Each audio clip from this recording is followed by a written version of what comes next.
Before I tell you about my part in all of this, I need to go back to where it all began. My ancestor, Eizo Nakamura, was by all accounts an asshole, but an opportunistic one. Seized the day, the night, and all the bodies that bask under it with their jewelry unprotected. He declared in his journal that fateful night one late summer evening in 1866, bragging about how he'd scored another heist with his brother, Minada Nakamura, that they'd survive the famine and buy all the hookers they could ever want with the leftover sums. Most folks aren't buried in Japan. In fact, 99.8% of them are cremated. So Eizo wasn't robbing graves, he was robbing corpses before they were cremated. Eizo was resourceful, careful, and precise. He would pick the bodies of those he knew had very few relatives. Minada would pay off the mortician, and they'd ransack the corpse before anyone came to pay their respects. He'd make the excuse that it was to stave off starvation during the Tempo famine of 1833, starting when he was just a boy in Honshu and lasting until he was in his teens. But he continued to steal long after that, which brings us to why we're here today. His greed would ultimately bring ruin upon every male member of the Nakamura bloodline. On the last winter solstice he spent in Japan, now in his late 30s and with a young family, Eizo and Minada resolved to rob the home of a Shinto priest in the region, knowing his young son was riddled with consumption and would soon pass. With distraction plaguing the father's mind, Eizo knew it would be a simple task to rob him blind. The job is easy. We wait in the trees on the night they come to give the young master his rights, and upon their departure, sneak in and claim what we knew he won't miss. He was giddy with excitement. Lord knows his arrogance, given he documented these raids. Sure enough, as documented, the pair lay in wait and watched as the priest's contemporaries filled in one by one and read the poor boy his last rites. The grief-stricken father seeing them out with despair written across his face, clearly too distraught to do themselves. As he thanked them outside, Eizo and Minada snuck around the back and entered the home. When they found the sickly boy laying in his bed and barely breathing, it seemed that Minada felt a pang of guilt and wanted to hold off. These are the hours of the ox. It's unwise to do this now. Besides, he cast his eyes to the boy, Eizo noting the regret in his eyes. He's still alive. We can make a scene. Before casting his gaze forward to the priest's safe room, the door slightly ajar and promises of priceless artifacts, donations, and food laying just out of reach. I wasn't about to let some child not long for this world get in the way of our job. Besides, the sick should give way for the strong, and where this boy is dying, mine was most certainly living. So I did what I had to do. What that turned out to be, it seemed, was suffocating the life out of the child. Eizo reported he thrashed ever so slightly before falling limp, an errant hand the only thing still clasped tightly to Eizo's forearm in the moments following, as if clutching to the last vestige of life he'd ever come to know. To his credit, Minada punched his brother in disgust, questioning if he was even sane to do such a horrific thing, let alone in the hollowed hours between 1 and 3 when the worst could befall them. But the commotion had roused the priest, and within moments he was stood in the doorway, eyes aghast and trembling hands reached out towards the brothers. It was in that moment that Eizo, Minada, and the rest of our lives would be inexorably changed forever. I couldn't tell you exactly what the priest said to them, how his grief-rattled voice shook the very foundation of his home, as if a typhoon were striking the bows with unshackled prejudice, or if Eizo and Minada ever saw justice for their crime. But I can tell you that whatever specifics were discussed drove Eizo to gather his family and leave for the mountains in 1870, cutting off contact with the outside world and becoming fiercely protective of his boy. At night, he would sit by his front door with sword in hand, wait with trembling lips and shaking hands. He wrote in his journal, "They always come in the hours of the ox. They crawl up the foundations of the home and whisper in my ear, sometimes asking me to do terrible things, other times promising me it'll all end if I open the door. I saw one of them once, a horned and pale-skinned ogre with fangs the size of my forearm, yellow eyes with the blackest pupils that widened to an ungodly pit when they fixated on me. The voice constantly stuck between hysterical laughters and the most pained sobs. no different to an animal trying to produce a human mimicry. It cooed for me to step outside and face what I'd done, but I am a coward and I will not abandon my family. Azo wasn't the only one suffering from these night visits. Manada began thrashing in his sleep every night as his wife struggled to console him. He would flail madly as if fighting off unseen hands, deep lacerations forming on his skin and thick, large bite marks puncturing his soft flesh. Whenever he awoke, sweating, and as if he'd aged some years each night, he would refuse to comment on what happened, save for one phrase: "We should never have gone during the hours of the ox.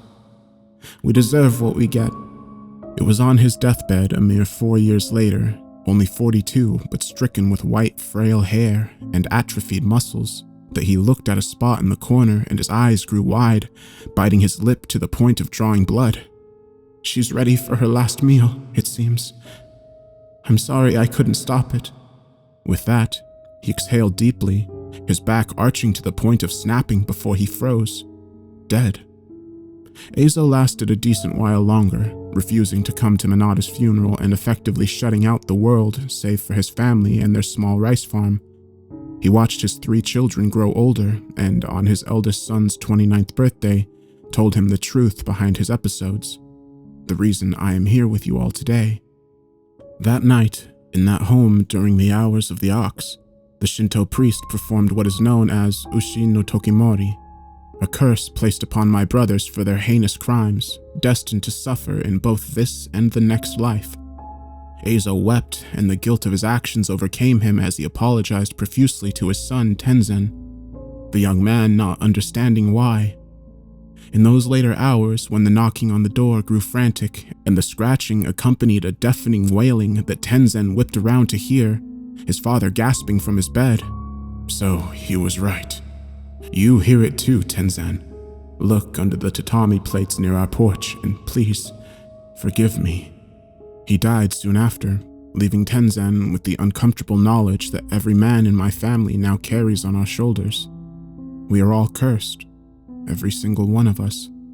Every man in my family begins to see these creatures on their 29th birthday, and misfortune befalls them through the rest of their days. Sometimes they go weeks without an incident, sometimes hours. It seems to vary from member to member, but as the generations grew, all the men reported seeing them around the time they reached 29. When trying to find the priest who originally placed the curse in order to apologize, they were unable to locate him or anyone who knew him. The search was ultimately fruitless, and each member of the Nakamura clan dealt with the curse in their own way. Tenzen tried to maintain the property in his father's absence, his younger brother committing suicide the night of his 30th birthday. Now, manic and wild they won't use as me he as stuck a the hive. blade through his belly, right in front of his children. He gurgled, blood seeping through his teeth and staining them a dark coffee red as he fell forward. His son would later report hearing an incessant buzzing in his ear, itchiness on his skin, and bumps appearing over his body that he couldn't get rid of. He'd eventually throw himself into a river at the age of 34 as a cleansing ritual that he unsurprisingly didn't survive. My grandfather, Hiroshi, took his wife and my dad across the ocean and here to the US during the Second World War, declaring a desire to escape the atrocities of the Empire, ply his trade out west, and help the British government as a translator, though my grandmother would recount that he secretly hoped the sightings would stop if they were blessed by another priest, and started over in a new land where these yokai could not follow. He was wrong. Within a decade, Hiroshi would be driven to the point of insomnia, refusing to sleep for fear the spindly thing in the gutters would rise out of the drain and claim him. He began scarcely washing, only opting to do so when he could take the bucket into the living room so as to not see into the drain. His son, my dad, Jushin, was obviously concerned seeing his father slowly devolving into nothing more than a husk that babbled on about the rattling of the pipes, the incessant singing that only he could hear emanating from the neighbors above despite living on the top floor, and other maladies that ultimately drove Hiroshi to a heart attack when I was just a boy. I remember the drive home from the funeral. A Shinto burial where we lived is a rare sight, and though my dad and I were more American than we were Japanese, we still upheld tradition. my frail Nana looking at me from her wheelchair and shaking her head as she pointed to me and spoke to my mother. I remember my father's white knuckles as he gripped the steering wheel for dear life and screamed in broken Japanese for something to get out of the way, despite the roads being clear. I remember the car toppling over the embankment and feeling the inertia washing over me as my small body was thrown around like a rag doll, and my dad's promises to fix the passenger seatbelt now coming back to haunt me. I remember the quiet aftermath. Soft, pained breaths in the husk of that car as I looked ahead and saw my father's mangled body crawling back to the dashboard, only half of him making the return trip. "Theodore, ignore the whispers," he repeated, intersplicing a small chant until his breathing grew shallow and the blue lights blinded him from my vision. He was 31. To the best of my knowledge, he never once displayed the kind of anxiety or distress previous members had shown. I'd even seen my uncle and grandfather in a more weathered state around that time, but my dad, to me at least, seemed immune to it all. Proud of his work and a vigilant parent, he always strived to be the best he could. But maybe it was that desire to ignore the fate bestowed upon him that caused his end. So here we are, some 2 decades later, and now my turn. My brother Harry went missing a few years back, though my mother is convinced that it was his wanderlust, and he's probably somewhere in South America stoned out of his mind. But he never took narcotics for fun, always to quell his paranoia of something following him. Harry routinely believed that the stars followed him wherever he went, particularly one that's situated in the east, a sickly magenta and humming, always humming, as he described it, following him wherever he went, rising and growing as he tried to outrun it. I asked him why it terrified him so much when it was so far away, but when his eyes met mine, I understood that there was something else in the sky, something he wouldn't dare to describe, that was after him. If you saw the glow, heard the hum, felt the presence, you'd know, Theo. He'd take a drag of his cigarette and wave me off, not wanting to discuss it anymore. He bade us farewell and set off backpacking, telling Mom he needed to find himself, while telling me he hoped the stars wouldn't follow him there, odd as that statement sounded. In my case, I guess I'd prepared for it my whole life. Indulging in horror has been my forte to such a degree that, hell, I made it a full-time job, weaving experiences from my life or the lives of those I knew and making them into something to terrify others, knowing full well that nothing would ever match what was waiting for me. It started last year on my 28th. I woke up the following morning with a start, the whispering in my ear faint but unmistakably alien. "You shouldn't take your medication today." I looked around, puzzled and trying to figure out if it was my sleep-addled state, a leftover portion of the dream I was having.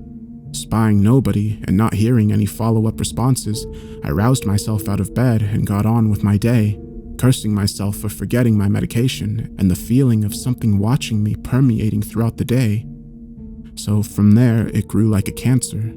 Over the weeks, I would feel something placing icy hands around my neck or my stomach, jolting me and causing me to drop something valuable, stumble over in the street, and once even careen my car into the back of my mom's. With every momentary fright and creeping sense of dread, I could feel this thing grow in confidence and power. I spent the remaining part of 2019 researching our family lineage as best I could, trying desperately to find a way to alleviate the curse, atone for my ancestors' sins, or stave it off. But after numerous overseas calls to our native relatives in Japan and lengthy chats with my Nana, it was to no avail. You can run from it, plead with it, bargain with it, but the curse shall not relent. My Nana rasped, and sadness gripping her old but kind face. I lost my husband and my son to that wretched curse. I couldn't bear to lose you too. I remember taking her hand and smiling, looking up at her to thank her for her kindness, but not seeing the face of my Nana where her head rested. Instead, the most grotesque shape stretched itself over my Nana's skull, hollowed out eye sockets with amorphous shapes undulating in the black pits, layers of rotting flesh stretching over gangrenous muscle tissue and blackened bone, melting with the mold and fungal rot amassing around her head. It cocked its head to me as it grinned. You will never face her again. This is the crushing nature of the curry. I backed away, softly apologizing to my Nana in a cold sweat, my chest tightening and my vision growing blurry. I was having a panic attack. Managing to get to my car, I tried desperately to calm myself down, punching the steering wheel in frustration as my mind shot back to those final moments my dad suffered through. Did he see then what I see now? So it went. The curry kept its promise. First, just with my Nana until she died in the spring, then moving on to my cousins, aunts, uncles, and in July, my mother. I've tried as many excuses as I can muster in order to put off seeing her, but I think with my age rapidly approaching 30, she senses something is off. I finally told my partner about it in the week leading up to my birthday. She tried her best to understand, but when she put her hand on mine and suggested I speak to a therapist, I knew it would always be a barrier she's unable to cross. I couldn't blame her. To the outside world, it must seem as if our family simply has a history of severe mental illness on the male side. Maybe we do. Maybe it's just latent in our minds until we finish maturity in our mid-20s, and the 29th birthday is simply self-fulfilling prophecy. We expect it to happen, so it does. Last week, a few days shy of my birthday, the curry came to me in a dream, draped in a cloak of muscle and guts. It peered from the tip of the cloak to laugh at me.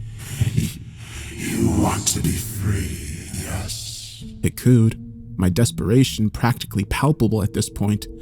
A solid year without proper sleep, communication with my family, or a reason to live? I nodded, tears forming in my eyes at the prospect of freedom. Then go to where your father lost his life. I will return whence I came and find a new victim. I will leave you there. I didn't tell my partner. I didn't tell anyone. I left a simple note and an excuse why I had to go, deactivated my social media, and set off for where he had his accident, Roosevelt. To those of you not local, it's a countryside situated 100 miles from the closest city. Sprawling hills and surrounded by nature. It also has many quiet countryside roads with vast open fields, the kind my father lost his life in. As I drove down the dimly lit roads, my sole companion was the curry, whispering in my ear. Just a little bit further. You'll be there soon. You'll find someone new, and I swear I'll let you go. You never even bore a son. There's no fun when you don't react anymore. Exhaustion, misery, and hunger gripped my soul as I sped up, desperate to get this thing gone. My mind racked with thoughts of how my predecessors had succumbed to other members of this creature's family. How many more would fall? I had cousins. There was still a chance it'd continue. I saw the long, winding road known as Hatch's Lane, the lights barely flickering as my car pulled up near the embankment. Was it here? Maybe a bit further. My eyes were feeling heavy and I struggled to focus. Get out. I'll take you there. I want to be rid of you. It whispered, the voice almost sorrowful now as I willed my aching frame to move and trudge through the darkness. How long had it been since I'd eaten, drank? My mouth felt so dry that swallowing brought the sensation of razors slinking down my throat. Eyes felt itchy and my head was pounding. I could barely see, the cold whipping through my bones. A little further. Keep going. We're almost there. My knees gave out and I felt the darkness take me. The only thing left was the sight of that fucking creature as it grinned.